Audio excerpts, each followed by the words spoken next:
Hey watch fans, Brad from Brent Miller Jewelers. And today I have for us round 4 of Tudor versus Breitling. Quick recap, the Chronomat GMT was favored over the Tudor Royal. The Chronomat Chronograph was favored over the Black Bay Chronograph. And at a very quick glimpse of round 3, the Avenger GMT versus the Black Bay Pro, I think the Tudor is just slightly ahead. I did not count the votes yet, but if that holds true, looks like we're going into round 4, 2-1 in favor of Breitling. And for round 4, I grabbed 2 3-handers with no date. This is the new Breitling Navitimer 41 and the 39mm Black Bay.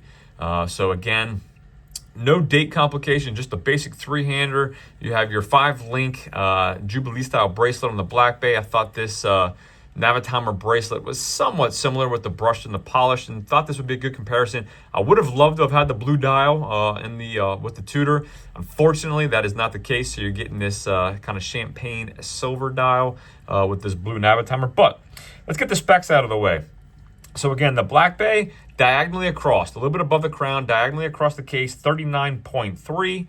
Across the polished stainless steel bezel, 38.8. And then I did measure about 32.5 straight across 3 to 9 of the crystal. So about a 32.5mm crystal.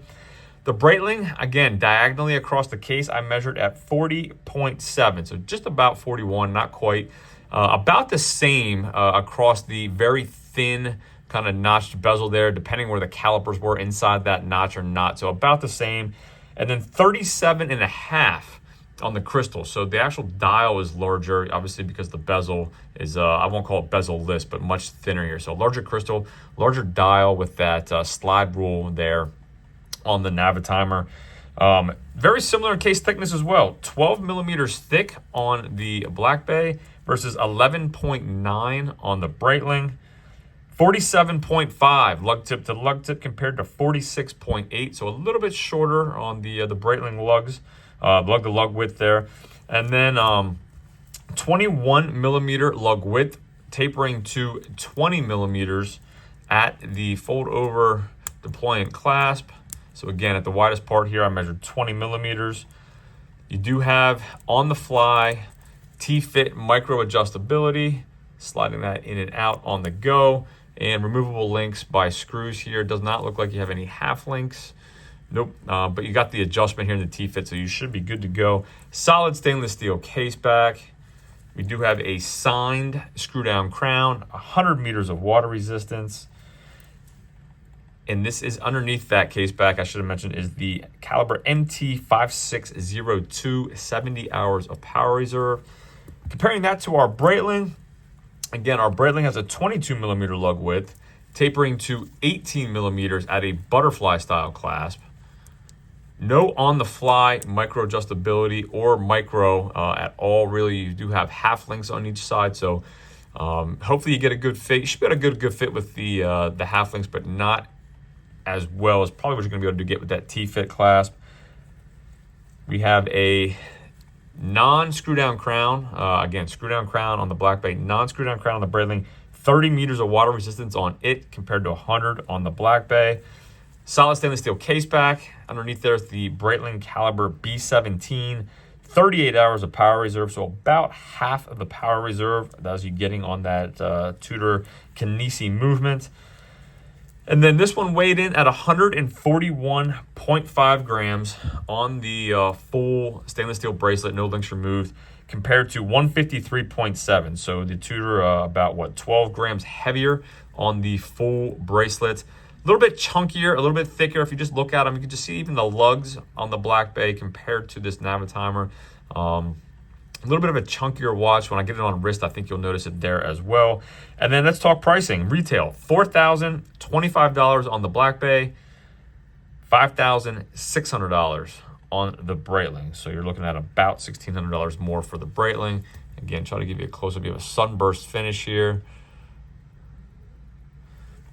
as well as on the Breitling.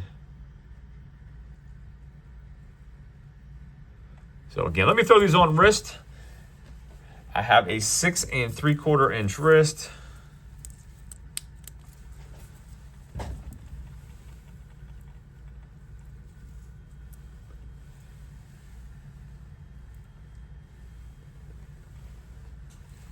And I've said it in other videos, I'll say it here again. I have a preference. I prefer the 36 millimeter Black Bay. Not that I couldn't wear that. 36, I think, just is a little bit more fly under the radar for me.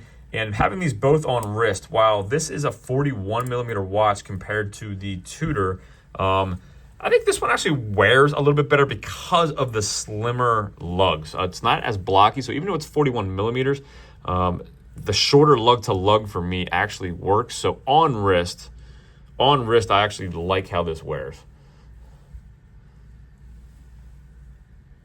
So let me hit the lights for you quick. I'll give you a quick lume shot. I am fairly confident the Tudor's lume is going to be better, simply for the fact that we have larger indices and hands with lumen over there. So yes, exactly what I expected.